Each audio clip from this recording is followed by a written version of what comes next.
कहाँ थी? यही थे। सच? मुझ। अरे वाह, एक बात बताओ। क्या?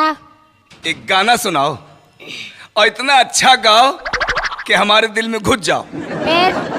बनी रहो दिल में। फिर हम जब मौसम में आएंगे तो हम तुम्हारे दिल में घुस जाएंगे। कब निकलेंगे? कब? 26 जनवरी को। क्यों? उसी दिन मौसम बनेगा, झंडा लेके आ जाए। गो! क्या बात है? ना जइबो ना जइबो ना जइबो राजा। कहाँ न जइहो? बता रहे, बर्दाश्त करो। अरे बर्दाश्त नहीं हो रहा। ना जइबो ना जइबो ना जइबो राजा, अंगूर वाली बगिया। ना जइबो राजा, अंगूर वाली बगिया। ना जइबो राजा, ना जइबो ना जइबो ना जइबो राजा। कैसे? अंगूर वाली बगिया। ना जइबो राजा, अंगूर वाली बगिया। ना जइबो राजा।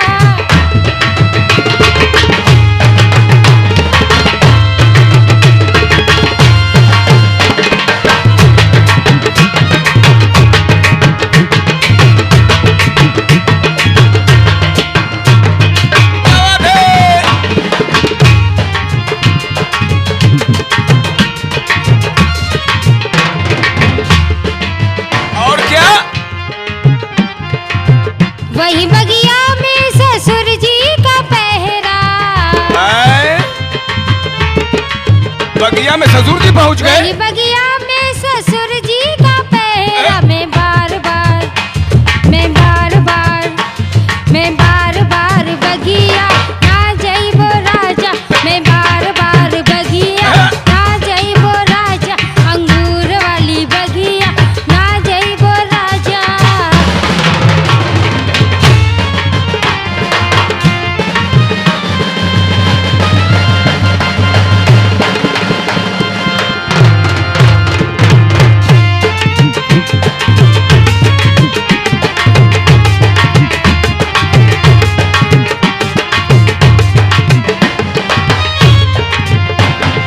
और क्या?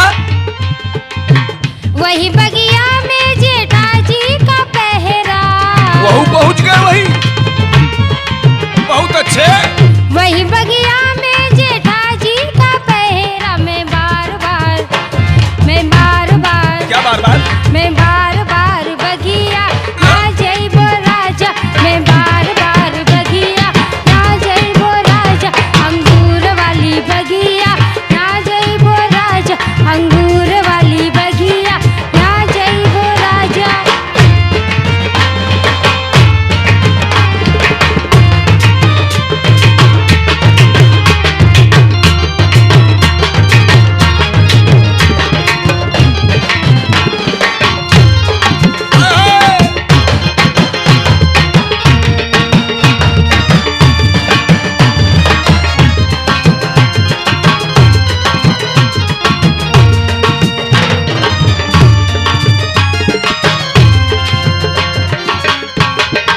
क्या बात है?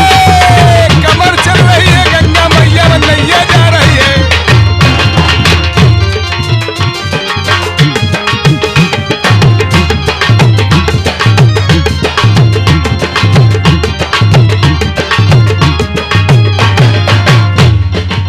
और क्या?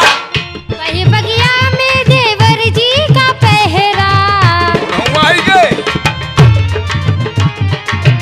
वही बगिया में देवर जी का पहरा। मैं बार बार क्या बात है? बगिया। ना जइबो राजा, मैं बार बगिया। ना जइबो राजा, अंगूर वाली बगिया। ना जइबो राजा।